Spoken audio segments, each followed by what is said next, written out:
Imana nasayisha kiyakanza ariko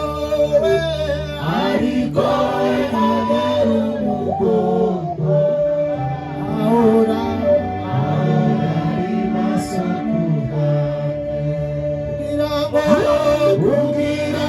ngaruzi neza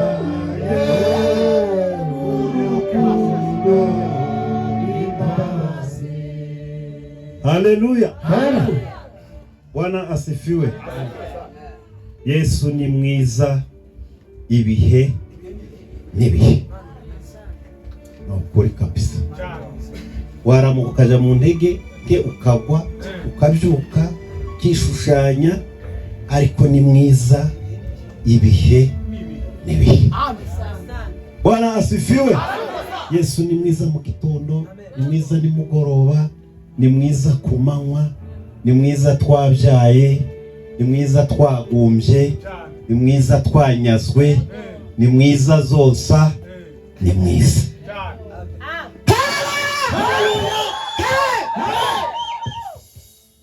Nabatizwe kuri Noheli, kandi iyo Noheli igeze Bwana asifiwe. Nanjye ndango habwiriza undi wa mbere ngutururukwa mbone gufata linye. Bwana asifiwe. Amen. Iyo Noheli baye batakumba yavuze ngo kuryama kuri Noheli niyo naryama sinasinzira. Kare aga film kare nabatezwe muri 75 mu gitondo cya Noheli ngiki muri Minembwe. Ariko circumstance nabatezwe mu sinayibagira. Bwana asifiwe. Amen. Kare nabatezwe mu mazi narabanje kubatizwa mu mwuka. Kare nabatezwe mu mwuka ndi umunyagatolika. Mfite imyaka 14. Yego. Haleluya. Bwana asifiwe. Kubatizwa n'umupaseri wuzuye umwuka, apana baturi mu gukubagura mu kagoroba kamwe tukabinjiza mu mazi bataza amakuru. Akangwagara mu mazi umwana akaza gukwepa kuko akuza agashaka ko ari runaka umubatiza. Twara bikoze ni mu Nyamirambo tubatiza abana bagaca ku ruhande bagahaga. Oya, paseri runaka ni umbatiza. Agatekereza hari ko namukoraho yuzura n'izindi imbaraga. Ariko no kwa muganga biremewe kuvurwa na muganga ushaka. Bwana asifiwe.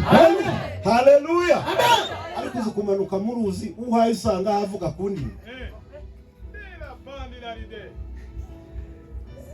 Ibi bihe bigeze hano buka pastor ngira umuvugiza bari bamuzi rudakonja nubwo ntaza mwibagirwa narimo ariko kuri Noheli ho kagoroba kaza kaba kabona yaje. Bwana asifiwe. Tugende uvogera mu mijabo hayo hinda umushitsi kandi bahe baririmba ngo Nowe Nowe Nowe Nowe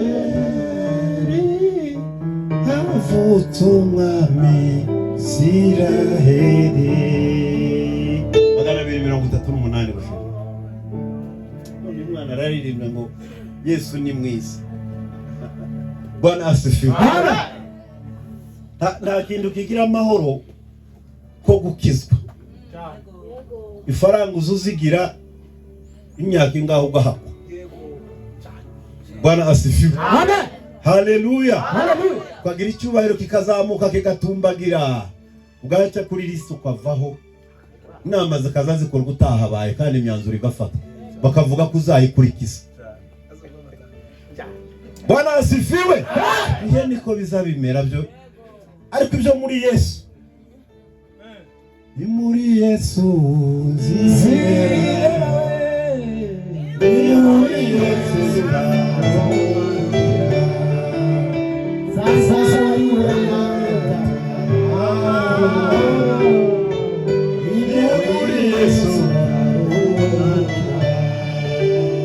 Haleluya.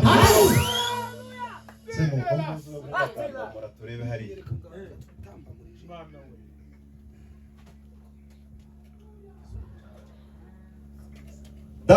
Daudi yari umuririmbyi. Bwana asifiwe. Kandi akaba umucuranzi ariko ndiye yacurangaga wenyine. Niyo bavuga ngo Daudi ni umucuranzi agiraga ikipe ariko akaba umuyobozi. kamenya ko ibyuma byose birengeye mu njyana imwe, yakubita umurya n'abandi bakamwakira bagacuranga. Burya hari abanyamuhamagaro baza basunika abandi, ukagendera ku mavuta y'abandi nawe akagusindagiza ukahagarara ahafashe. Bwana asifiwe. Iyo wacuranganye n'umuntu muzima uracuranga. Iyo utazi kuririmba ukaba mu rusengero baririmba, nawe uraruhura gatoza. Iba mu rusengero rukunda ijambo, Bwana asifiwe, uba umukunzi w'ijambo. Iba mu rusengero rw'amagambo, uba umunyamagambo. Agacuranga, Imana ikamuhugiraho.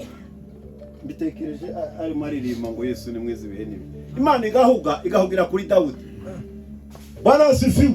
Zaburi ya 89 Imana igatangira guhanura ibwira Dawudi, ikavuga ngo nzaguhozaho amaso. Akumva wasiranse, ntabwo ari abahanuzi.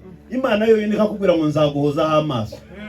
Imana yatuye iryo jambo ngo nzaguhozaho amaso, wa mugani wa musore niyo waryama rukurura nikaguca ijisho riba rikuriyo. Dawudi agacuranga, fashina yanje mutuyineza mutima wanjye nuzishije mugusisa.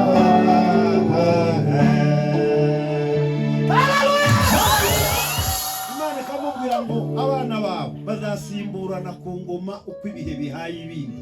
Muryawe nanga gusa. Nabonye umunsi umwe bacuranga Inyamirambo mu 2004 bazanye umukobwa urwaye abazimu ngo tumusenge. Bwana asifiwe. Nicyo gihe natangiye gusirimba. Asante. Bwana asifiwe. Cyo gihe nasirimbye, ubundi narakurikiraga ndi umufana. Ariko 2004 ubwo numvise ko gusirimba biza kandi ntibikirangirwa araranga. Amen. Bwana asifiwe. Baracuranga none umuntu akumva amagambo avuga kandi kari ka sente karya ka kera ka 350 mu gace katarimo n'amashanyarazi dufite bateri ya chapa bakaba bazanye indi. Yego. Uzuriyaza usengera abantu tunyeganyeza rya ni intege ngi. Sanga yagize uko arwaye abazimu tukamwongeraho undi mu bwoko umucungu. Furero n'abagaza bagira bire bakanabakubita. Bwana asifiwe. Baracuranga dutegera inanga turavuga ngo bareke za haleluya, umuntu akegamira inguni agasenga, wa mukobwa agira atya yaragiye guca mu idirisha. Tumufata igice cyefo yagiye yahunze inanga. Baracuranze gahoro tuja mu nguni turasenga kandi tukaza dusenga kuri ritime y'inanga tutazamutse ngo tutere. Amaze mu minsi 3 arahaba. Amen. Bwana asifiwe. Amen. Imana ikabwira Dawudi mu nyenyeri y'ubwami bwawe ndizazima. Aya magambo usariraje muri iki gitero yabivuze neza. Noel nta Yesu wavutse. Bwana asifiwe. Amen. Nabirya tuvuga ngo wavukiye mu mutima we, yavukiye mu muvuri. Ntawe Bibiri ivuga ko avukiye mu mutima. Niba tugenda tugereka mu mutima ntiyavukamo. Iyo uza kuvuka mu mitima barayivukiye mu mitima y'abungeri, yagiye mu muvuri. Yavukiye mu muvuri. Nta Yesu wavutse aha, nta n'uwavutse mu yindi si. Ko turibukanya amakuru ya Yesu wavutse, kandi kuvuka wari urwitwazo. Intego yo kuva mu ijuru ndwara kuvuka kwari ugufa. Ariko kuko atari guhita anyura ku musaraba ntiyari kubona umwica. Kuvuka rwabaye urujijo rwo kugira habarizwa, agira umuraragire no mwabagire n'inzu, asuzugurwe baza havuka n'ahatuye, akorane na se umukene w'umuseremara, uzagenda yikoreye imbaho n'imisumari, Satana mwibesheho. Mote. Dima. Yego. Abaye umunsi wishimishije, Yesu yitanga wagere mise, aza kuzaba n'umarutunganye, uwera turandana. Haleluya. Haleluya. Nshimira b'igitaramo kitari giteganijwe kiraba kuko Imana yambuye ubumana bwayo ikaja mu rujijo rwo kuba umuntu. Haba igitaramo ahubwo abantu bari kwitangira itamati umuntu habaye umuntu kuko hari habuzuza niko kakayengera k'ibyishimo tugira. Hari uwiyambuye icyubahiro nubwo twe turimo kubyihambiraho bikaremera kandi bikanga ntibifate. siritanda bite yaravuze ngo twahumwe ibidahomoka. Amen.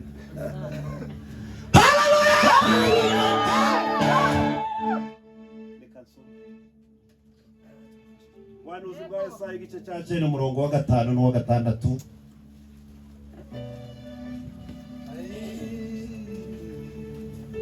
Ubuhanuzi bwa Yesaya igice ni cya 9 umurongo n'uwa 5, turasoma n'uwa 6. Iyo mirongo yombi ndasoma nimara nsubiremo tuganire ko mpaye numva umwuka yambwiye.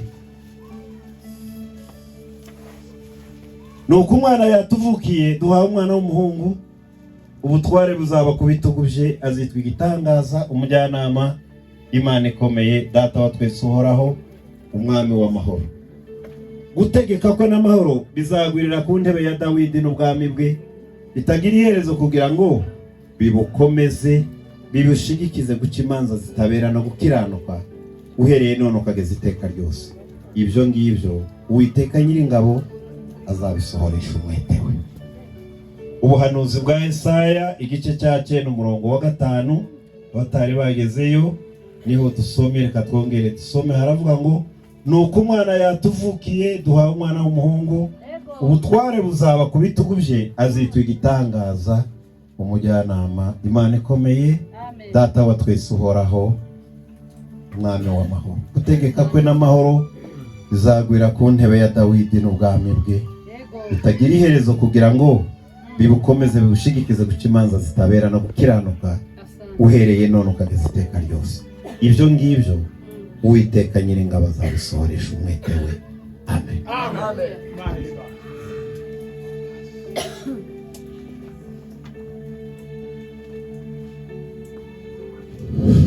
Bwana asifiwe. Hallelujah. Hano mpaza kenshi kandi abantu benshi turaziranye, ariko namwe mbonye muhaye mwakira n'abandi. Niyo mpamvu usubira kuvuga. Hari umugabo ukunda kuvuga ngo ndakitwa kwa kundi, ariko yazavuga ukuri. Abageze ino bahindura amazina kandi useye bigahunda. Zanyoberwa uburyo umuntu azahindura izina ari umugabo mukuru akaritoza abantu, kandi yitwaga Filimoni akaba Bosco, kandi bigakunda. Uwo mvuze we n'uwo nzi nyine nuko yitwa. Zamaza ndari ku rya Bosco ryabaye ryiza kuri rya Filimoni. Usanze biriza uko aruka twemeza tukakwita Bosco, twiganye primaire witwa Filimoni na secondaire. Bwana asifiwe. Amen. Haleluya. Amen. Zanibaza niba n'ibyangombwa byabo bazabaja mu nkiko bagahinduza. Bwana asifiwe. Amen. Ariko ndaje cyagora no guhindura izino kwita utari we wundi mu mwuka, ariko mu mubiri byakwemereye ukabona n'ubushobozi bwo kujya mu nkiko no muri ministeri y'ubutabera bashaka ugahindura. Ariko izino umuntu yiswe buryo rizareba ryiza n'abakuzi nka simukadi wakoranye imyaka myinshi, kandi kurya n'Imana kuzi mwezi.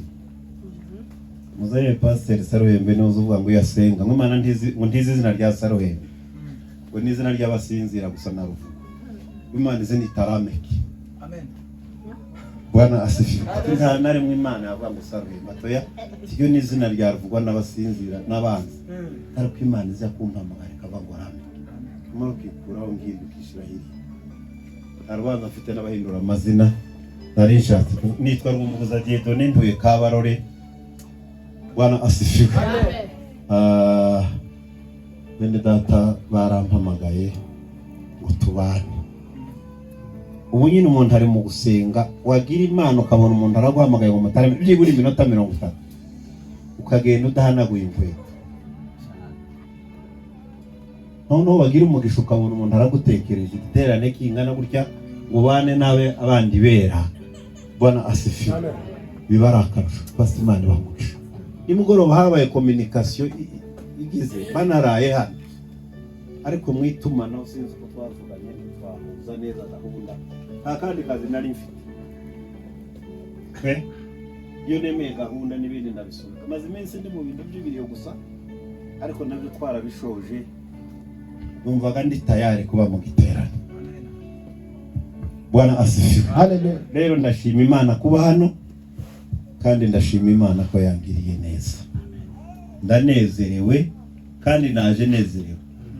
Bwana asifiwe. Amen. Nejo nari nezerewe. No mu biriyo by'abavandimwe twapfushe naranezerewe. Kuko twapfushije abantu bo gupfundikanya. Bagiye dupfusha abantu bafite ubuhamya. Umuntu uvuga akageza ku munota wa nyuma agasengera abana be, agaha mugabo kuboko bicaranye yaryama akagenda. Ntade. Bwana asifiwe. Amen. Ariko Dawudi yaravuze ngo bakivuga ngo tujye mu nzu y'Imana yarishimaga. Iyo utumira ari ubwa Nyabiheke niko ntekereza ngo n'ufite intege nke n'abazayumva afite imbaraga. Hari umupasiteri wayoboraga hariya Kabarore yarimutse bimukiranya Gatarage mu kiruko cy'izabukuru. Ejo bundi yarari hariya aravuga ati mwantumiye muri babiri.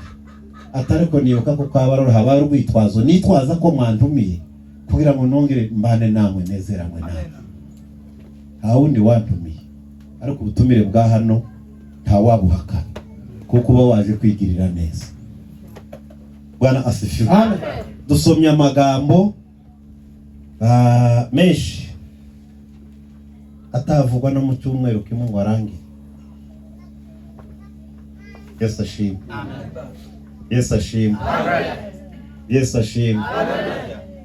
Kuvuga Yesu ngira sinzi umuvandimwe uvuye kuvuga imyaka amaze yaravutse yarapfuye yarazutse yaragiye mu ijuru utegereje isezerano rimwe gusa yuko azagaruka. Umwe azamuvuga uko amwumva ariko apana byo guhimba uko yisobanuye muri wewe. Uzarebe na Bibiliya yawe usoma ijambo wasubira kurisoma rigasobanuka ukundi utaryumvise, kuko Imana ni multi system zigenda yiburura mu mbaraga zayo ikakwiye kuko utari wayibonye ukayumva uko utari wayumvise. Niyo mpamvu Dawudi yavuga ngo bakivuga ngo tuje mu nzu y'Imana ataza bayobora indirimbo n'ababwiriza ibo gusa kuba bagiye mu nzu y'Imana batereye baririmbiza amazamuka baja kukanunga k'Isiyoni ibo akagenda yanezerewe.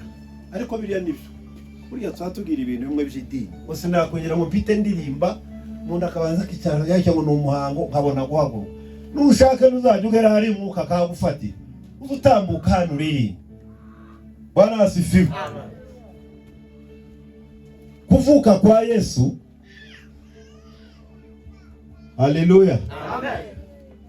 Bari nibagiwe ijambo kandi numvise rya mbere riza mu mutima nshinjira hano.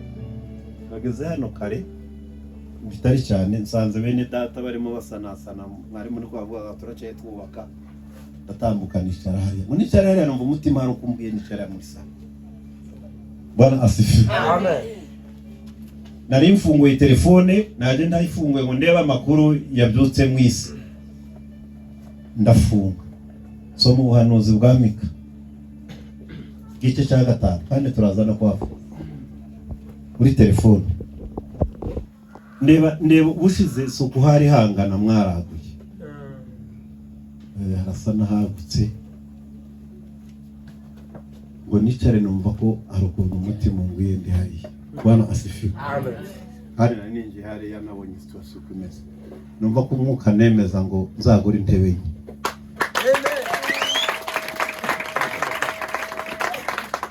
Hari nta gahunda y'intebe nazanye pe mu bingenza nta kwitanga kwari kure. Umva Imana kwizigira neza iyo mutantumira ntaho nari gutanga izindi. Bwana asifiwe. Amen. Haleluya. Izuba mugisha nawo icyaye hariya numva iryo jambo rije numva ngutekereza akanya gatoya numva ko ka message karasha ndavuga ngo Imana irashaka kungirira neza naje. Bwana asifiwe. Amen. Kuvuka kwa Yesu. Imana kuva mu ijuru ari Imana 224 bango basize ubwiza wari ufite mu ijuru ubwo wazaga mu isi. Yesu bakwitura kwanga urukundo rwawe urwo bakumanika ku giti. Yaje abizi ntabwo byamutunguye. Ayo makuru niyo yamuzanye. Yesu yaje aje gupfa kuruta kuvuka. Reka manze mvuga ibintu nkabino. Haleluya. Reka banze mvuge kubaho k'umuntu. Ibice bine cyangwa inzira nka zine abantu baza bacamo kugira ngo babeho. Inzira ya mbere ni ihame, ni ugushaka no gushaka umugabo n'umugore bakabyara bakabyara abantu bakabaho. Ko siko kuri turiho kubera ko twabyawe. Haleluya. Amen. Ni ihame. Iyo jambo dukunde kurivuga cyane abapasiteri b'abashumba basezeranya ubiri bava ngo si byiza ko umuntu aba wenyine muremere umufashe umukwiriye. Inzira ya mbere kugira ngo umuntu abeho yitwa umuntu ni umuntu uvuka mu mugabo n'umugore. Haleluya. Amen. Igice cya kabiri ni uwavutse mu gisa n'intumbi ariko avukamo umuntu muzima. Uwo ni umwe gusa n'Isaka. Haleluya. Amen. Wavutse muri Sara w'imyaka 90 ukubye inshuro zibiri kubyara byararangiye. Baheburayo igice cya 11 umurongo wa 11 haraba ngo kwizera niko kwatumye Sara bashishwa gusama nubwo yari yarashuze. Wariko yatekereje ko yasezeranije ari yakwizera. Kandi yaje kubitekereza nyuma. Mbere yari yakubisaga twenge mu gikoni aravuga atari kuyu mugabo mbwiye aya magambo. Ntareba n'ingano n'imyaka. Marayika ngo mubwire ngo urasetsa arakana aravuga ngo ya wase. Kandi ntiyasetse yasekeye mu mutima. Imana itazigira ikirisho. Bwana asifiwe. Haleluya. Isaka yabayeho akomoka nko mu ntumbi. Kandi gutekereza iri jambo nk'umukecuru w'imyaka 90 mu gituza cye ndi wamenye ko yigeze no koza. Siko kuri abameze nk'umugabo ariko ijuru ryavuga akongera agatarira amashereka akaza. Natekerezo rya muri mugoroba narisaze ahantu narindi. Mana ni igitangaza. Simba.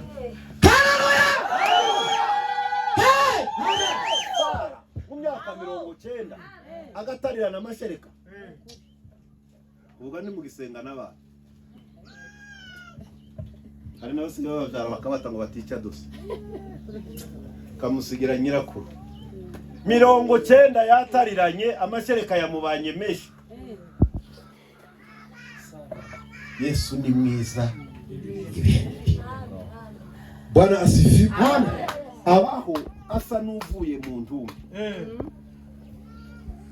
Turaganira ijambo rimwe muri ari amazina ya Yesu 5 bivuga ngo izina rya Yesu nk'igitangaza. Bwana asifiwe. Niyo mpamvu nahereye kuri aya magambo. N'ubu sinabyumva neza. Sara wa 90 urebe nyogokura bakiba. Usanga nyogokura amashereka yamugoye izura ariko ryavuse menopause gahinduka ubusa za hormone zigahinduka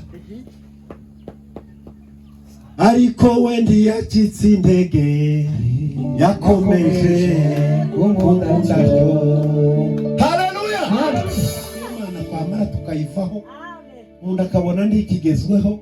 Ibigezweho ni ugushayisha no kwiyanduza kaburi kigero bagufata ngo ndubu mugabo mubane ndubu umugore ndubu umukobwa ndubu umusore kabikindu kiraho kiri hagati aho cyahari cyakiza cyamba cyambura umuntu dusuri yize n'udufaranga bitse n'umwenda umeshe uteye ipasi na siperi yambaye. Bwana asifiwe. Kamagira igicucu izuba ryavuye abandi baye bihungiza icyaha kikagukura mu bandi kikaguha kato ukigunga byishimo bigakama ariko we ntiyakitse intege yakomeje. Imana ndishibora ngo yigisi kagumira tega amaboko n'ukusa gaburira na 3:14. Bwana asifiwe. Niba nkuko umubyeyi yagirira abandi bambe ngo niko data arigirira ababubaha ngo cyane cyane iyo yibutse ko turi materi ikomoka mu ivu. Hari abantu baza basoma bihuta ngo Imana yaturemye mu gitaka. Uzuvuga ubwoko bw'igitaka Bibiri zivuga ngo nivu kuko igitaka kirarusha ivu imbaraga nubwo ivu ari igitaka n'igitaka ari ivu ariko Imana yayoye ivu rifite intege nke kuruta igitaka cyanyagiwe ngiki iragikata.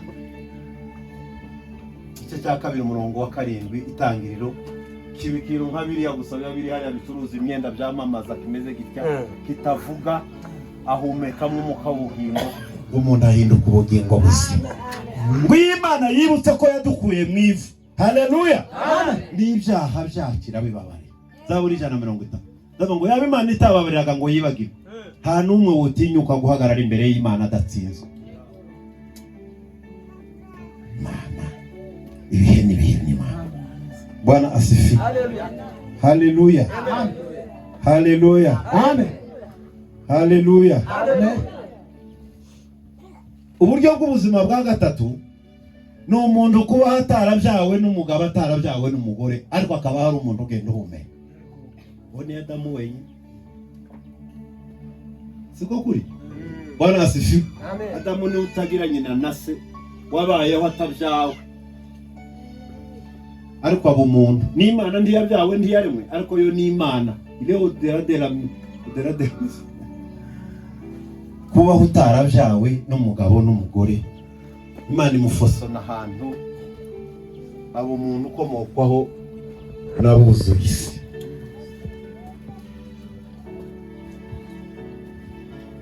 Ikintu intambwe ya nyuma ya kane ni umuntu kuba akomoka mu mugabo atarabyawe n'umugore. Ni Eva wenyine muri iyo kategori. Bwana asifiwe. Bibiliya itubwira ngo yafashe urubavu rumwe iraruhonda, ariko guhonda ni Imana imbabarire biyane ruga guhonda. Ntawuzi uko Imana yarugize, gusa yaje kuruzana ruri mu mugore witwa Eva. Yakomotse mu mugabo, kandi Adamu si se wa Eva. Adamu na Eva ni umuntu umwe. Niyo Bibiliya isobanura kavuga ngo ni uwundi Adamu, l'autre moi. Uyu Eva n'undi Adamu. Kuko izi nyamaswa zindi ntawe dusa. Uyu niwe jewe wundi wa kabiri. Wamara tukabisanisha iyo dusezeranya ngo uru ni urubavu. Aba ari umukobwa wavuye iwabo ufite se na nyina na nyirarume. Afere y'urubavu yarangiriye kuri Eva, ntabwo ari urubavu ruriya. Bwana asifiwe. Iriya yari ishusho yo kutwereka uburyo abantu bagomba kuba umwe, ariko umukobwa wavuye ikantarage ngo ni urubavu rwawe, ntabwo ari byo. Wamusabye, mwavuganye, uja kwase murabanza muratongana mupfimvano ingwano muri ivumbura, musubira kuremarema mutegura reception mugaburira abantu. Ntabwo ari urubavu, ni umuntu waje kubana nawe akaramata. Ari urubavu ndi warahira. Wigeze umva nawe Adamu yarahira? Mpamvu tuba dushyira ya ndahiro badufotoye nuko tuba duhe tujya guhura n'umuntu tutaziranye, dufite karaktere zitandukanye n'inkomoko itandukanye. Baba ngo ndahiriye imbere y'iteraniro n'imbere y'abantu. Umugore wawe si urubavu rwawe. Eva ni wabaye urubavu rwenyine, abandi tubana mu buryo bw'amasezerano, n'ijuru riza ridutabara tukihanganira. Amen. Haleluya. Niba yahanitse twabiganira mu gikari, ariko niko kuri kwijana. Bwana asifiwe. Avuka abaho nako, haleluya, amen, akomoka muri Adamu. Kandi Imana ntigeze ibwira Adamu ngo uyu nini, yaramubonye amavuga ngo uyu ni igufwa ryo mu magufwa yanjye. Bivuga ngo imiterere ye ni kimwe nanjye, n'ishusho, afite amaboko abiri nk'ayanjye nubwo biridakora detaye. Uyu we ni urubavu, nakara ko mu mara yanjye. Azitwa umugore kuko yakuwe mu mugabo. Haleluya. Icya gatanu cyatumye mvuga biriya ni ibyacu by'abantu. Kuvuka kw'igitangaza Yesu Kristo wabyawe n'umwaro utagira umugabo. Sinza kurekura, Erega we, sinza kurekura. Menye kuri se w'imigisha, menye kuri se w'imigisha. Mana y'imuri bihe, sinza kurekura. Bwana asifiwe. Nkurikira ndasa n'utari mu murongo wa Noye, ariko ndatazura turagira kamina duhuriramo. Bwana asifiwe. Yesu wabyawe n'umwari, kandi cya kuzira birasa n'ibyoroheje. Cyaraziraga kikaziririzwa ikinyendaro muri Isiraheli.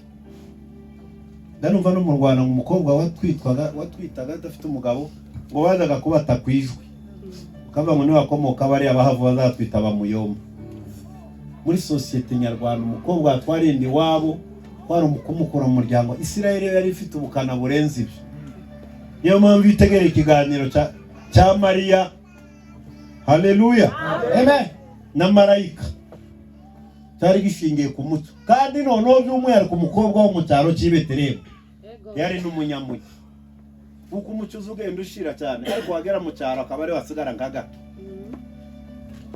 noneho hatwita umukobwa w'i Betelehemu mu cyaro.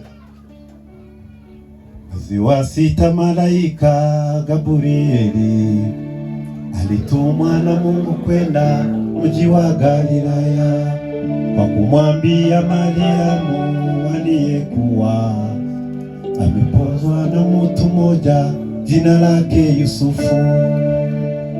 Huyo atakuwa mkuu, mwana wa aliye juu, hata waganga wote waliovunjika mioyo ataimiliki nyumba ya Yakobo hata milele, na ufalme wake utakuwa hauna mwisho. Twairinde muri za 80 muri korali tugira konditeri mugufi yagararaga ku meza kugira ngo tumurangize selection ya korali. No baracyahari naza mbe mwibutse ejo bundi. Bwana asifiwe. Amen. Bwana asifiwe. Amen. Bwana asifiwe.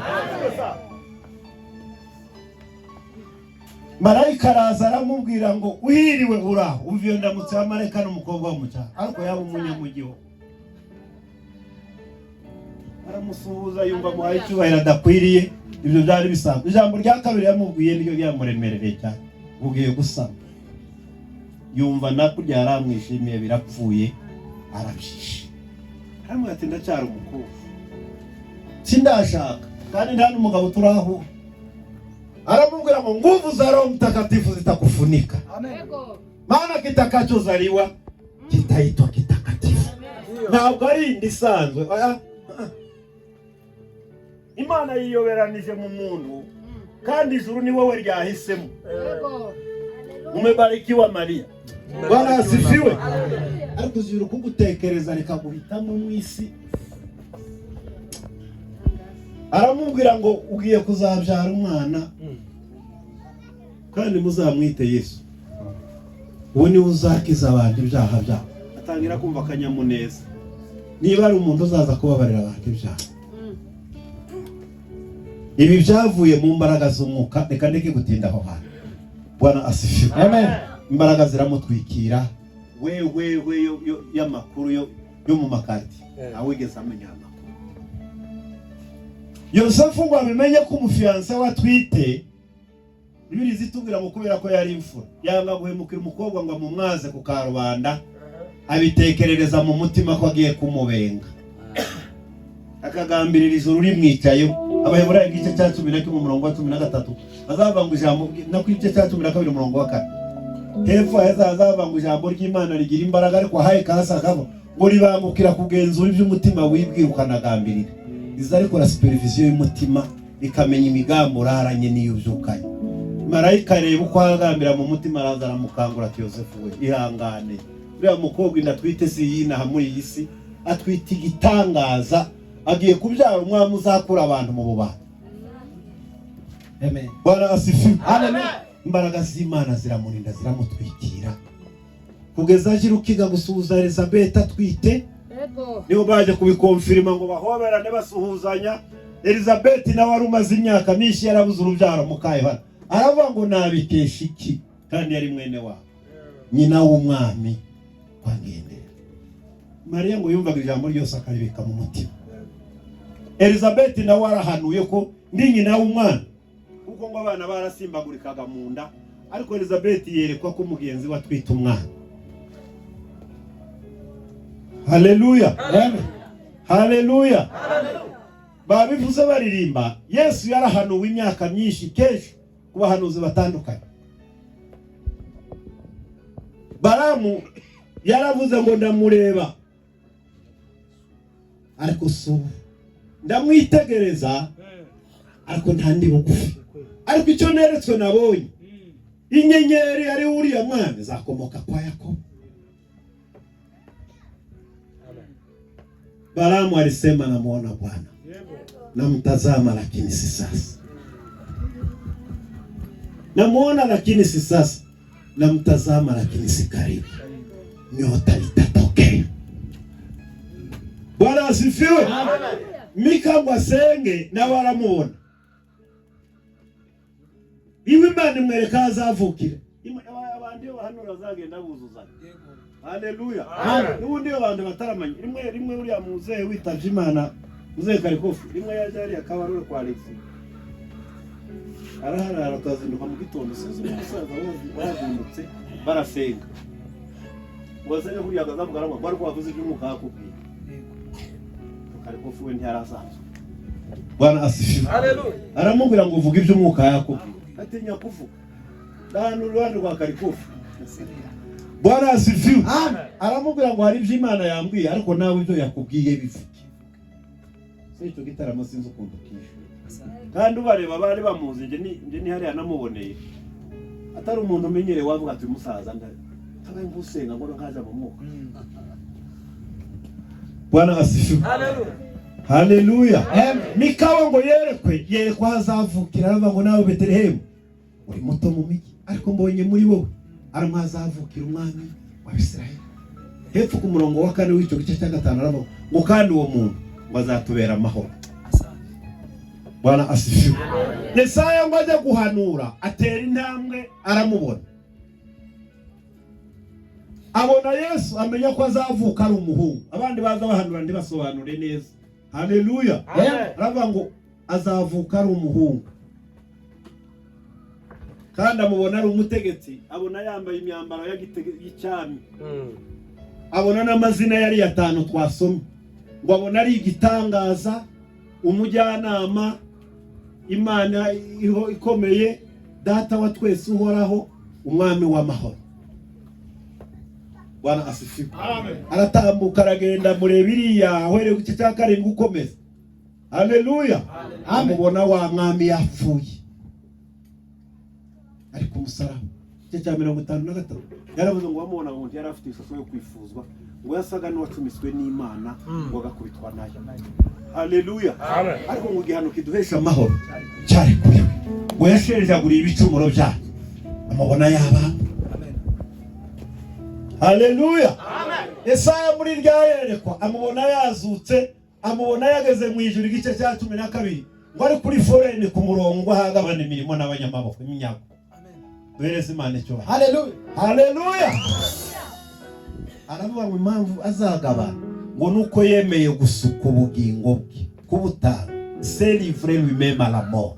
Si impanuka yaguyemo yagemuye ubugingo mu rupfu kandi atiyahuye kuko cyari cyamuzanye n'ugupfa. Bwana asifiwe. Reka tuvuga amagambo nkane agaragaza rero yazina ry'igitangaza. Ubundi gitangaza ni igitangaza ni ibintu birenze ubwenge bwawe n'ubumenyi n'ubushobozi. Bikorera muri iriya surface yaho utekerereza bigarukira kuri ugahera iriya hejuru. Ibihera ku byo utatekereza bitakwinjira mu bwenge bwawe ni igitangaza. Haleluya. Yesu yaje afite umwihariko.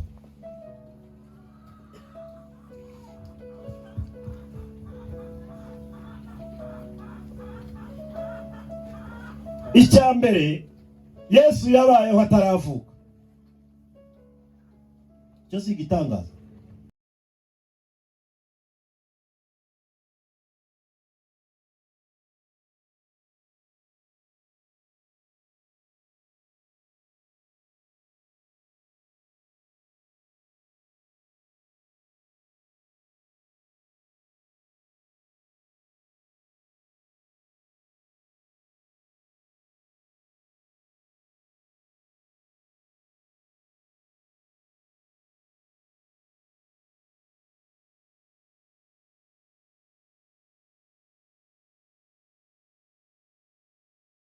Kiri Betelehemu. Abanyabwenge ngo bari burasirazuba babona inyenyeri. Barabanguriye inyenyeri ntisanzwe iriya nyenyeri ni y'Imana. Barayikurikira ngo bajye kugera i Yerusalemu inyenyeri irabura. Baza kuyoboza kwa Herode. Baravuga ngo se inyenyeri yagitiwe barakwigeza handi igaragare umwami w'abayuda wavutse ari hehe ko twaje kumuraba.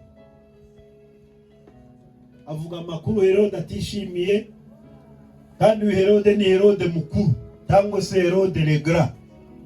Herode Bibiri bamwe ba Herode bane nubwo umwe ari umwana n'umubyeyi n'umwana n'umwuzukuru. Herode mukuru niwe wishe bari abana baririmbye iyi ndirimbo kugira ngo Yesu apfiremo. Umuhungu we Herode Antipa niwe wishe Yohana. Herode alimchukua Herodia bibi ya ndugu yake Filipo. Yohana alijaribu kuwaonya, Herode kamuweka gerezani. Bwana asifiwe. Wewe wa mwana yajinnye wa Herodia, umwami aramubwira ngo vuga icyo ushaka, ajya kugisha nyina inama.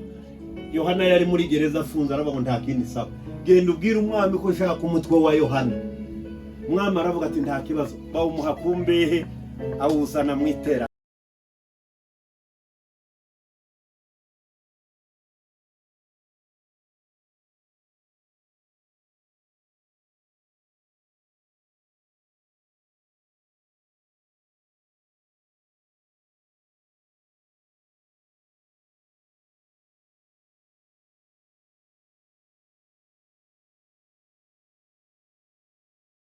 Ukabara